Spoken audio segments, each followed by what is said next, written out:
This week we will be looking and have been looking at make every effort to enter through the narrow door. Today we're reflecting on one of our greatest challenges for our faith, and that is relying on God instead of our own strength. You've probably seen some clips like this before. Maybe you've actually seen something like this occur in real life, where someone is maybe tragically overconfident. Let's just take a look here.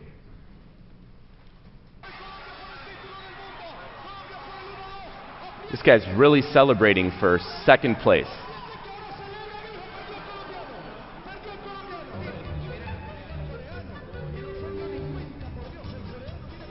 He's very pleased.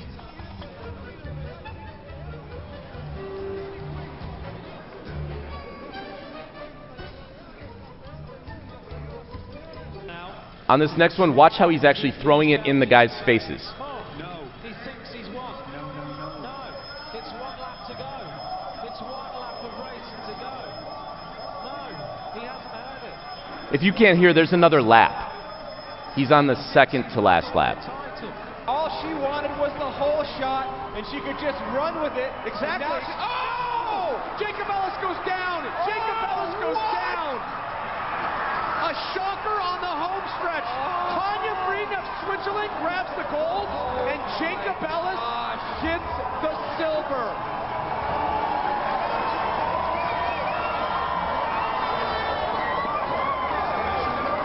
You know, I don't want to speculate here, but no, she fully did. She tweaked out an air, and that's what put her down. Celebratory, perhaps. Right there. She torques the board out, pulls it out in front of her. She goes down on her heels. That's what happened. She didn't land flat base. She landed on her heels.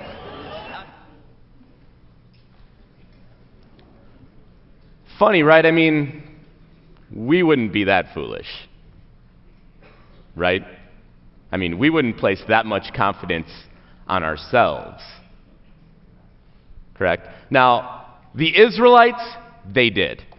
And we know about them. You know, they had this constant cycle, this continual, repetitive thing that they would do over and over again, trusting in themselves instead of trusting in God. I mean, literally, this was the cycle that happened dozens of times. Israel falls into sin and idolatry, and then God allows another nation to come in and enslave them.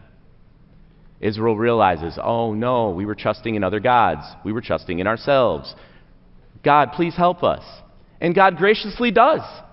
He sends a judge who delivers Israel from this nation, usually in a miraculous way. And then the process repeats over and over again. That's great. We've got arrogant athletes. We've got insolent Israel. But not us. We don't have a story like that, do we? Or do you? Do you have a story to confess about where you put too much confidence in yourself? Unfortunately, I do. All right, so this is my junior year in high school, and I ran track. I have hair. Okay. It was a big meet for us. We had a pretty good team that year, and so our coach signed us up for a different meet called the Delavan-Darien Relays, which at that time was a pretty big relay race. And I was signed up for the distance relay, which is a weird relay. It's like a 400, then an 800, then a 1200, then a 1600. I was the 1600 person at the end of the race. So, when I got the baton from my teammates, unfortunately, though, I was in 5th place. That's all right. Now, it was a ways. So, at 4 laps, 1600, I start running. I go, and gradually throughout the course of the race, I picked a few guys off. I'm in 3rd now, coming down to about 200 meters to go. I can see that 2nd place guy. I get up there, past him. I can see the 1st place guy. He's up there, but it's the home stretch. I'm really kicking it on strong. I take it all the way to the end. Right at the end, I lean forward. I did not do what the guy was doing, celebrating. I lean forward. I beat the guy. 1st place. Huge accomplishment. I was fired up. I was so fired up. I was like, I let out one of those primal screams, like, yeah, and I spiked the baton. Now, if you know anything about track, and some of you judging by your laughter, do. Apparently, even after you cross the finish line, you have to hold on to the baton, literally until you step off the track. If you spike the baton while you're still standing on a track, even if you already finished, you get disqualified, and so does your whole team. So, I was very fortunate that God snapped me right back from my arrogant, prideful, overconfident attitude right back to reality really quick. I was really nothing. My own abilities didn't get me anywhere, and that was made abundantly clear. Now, God's people at the time of Gideon were very, very similar. They were putting all their trust in themselves, and they had been enslaved by the Midianites. And now they were at that point where they realized they had done something wrong, and they were calling to God for a Savior, calling to God for someone to deliver them. God picks Gideon. Now, he was not much to brag about by his own standards. Gideon himself said, God, I'm from like the least tribe, like the weakest tribe.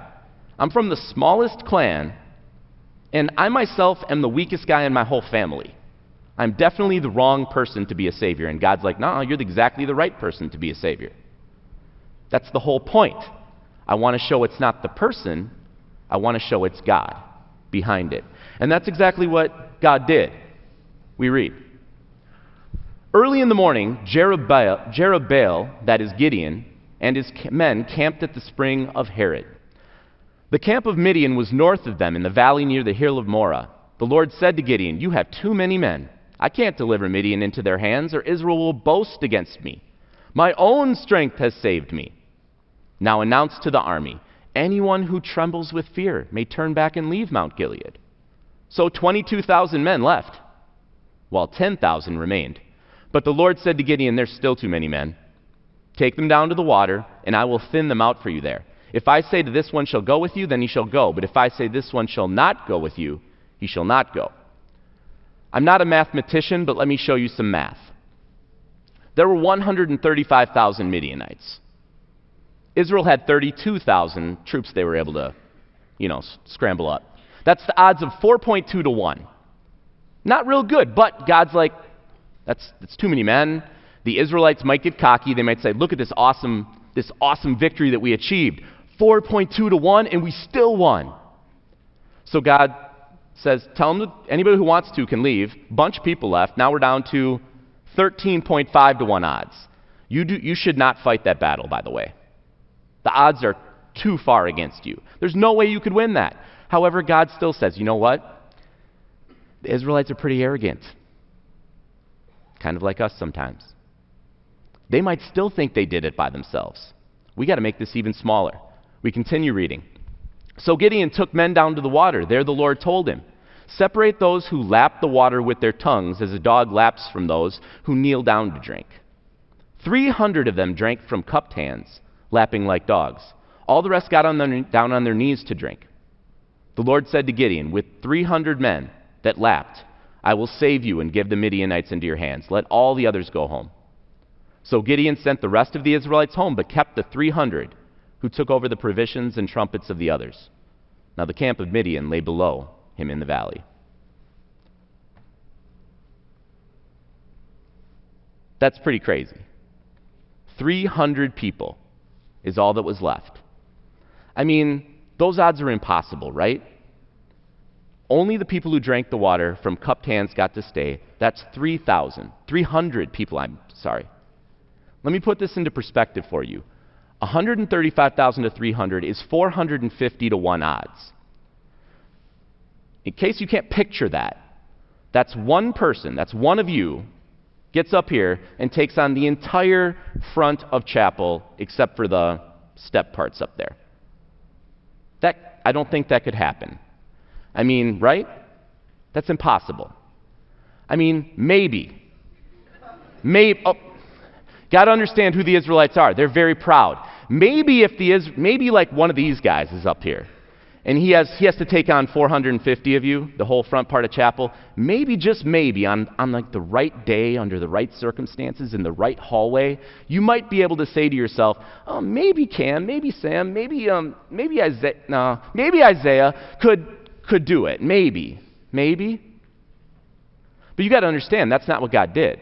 God didn't choose the biggest, the strongest, the most tough-looking. God chose Gideon. So in our scenario, let's call him Ray. Okay, there is no way that this battle can be won. There is no way. It is impossible. God was going to be extremely clear who was responsible for this victory, and it was God. But let's get back to us now. What does the story of Gideon have to tell us? Hopefully, we've all fully admitted and confessed the fact that we have a lot of times and in a lot of different situations suffered from the flaw of putting too much confidence in our own abilities. We make ourselves into superheroes, trying to fix our lives, solving our own problems, even working out our own salvation ourselves. We claim we can do it ourselves. I don't need anybody else's help. And maybe even, I'm a lot better than other people. All these statements are lies. There's nothing you can do by yourself. The story of Gideon illuminates that. God works in our lives. He is the machine behind everything that we do and accomplish. When we claim we can do it ourselves, the reality is we can't do anything without Jesus. When we say, I don't need any help, that's wrong. The truth is we tragically and drastically need help. We need help from the helper. And when we go on, even just a little bit, believing that we're better than other people and that might somehow make us right with God, the reality is it doesn't. We're hit with the stark reality that there is no salvation apart from Jesus and his work. The theme of our week is to make every effort to enter through the narrow door. What we learned from Gideon is that for us, that task is impossible. We can't do it. And the reason is because Jesus is the door. Jesus is the way to the gate of heaven. Through God's strength and God's strength alone, not on our own, we have already won the victory.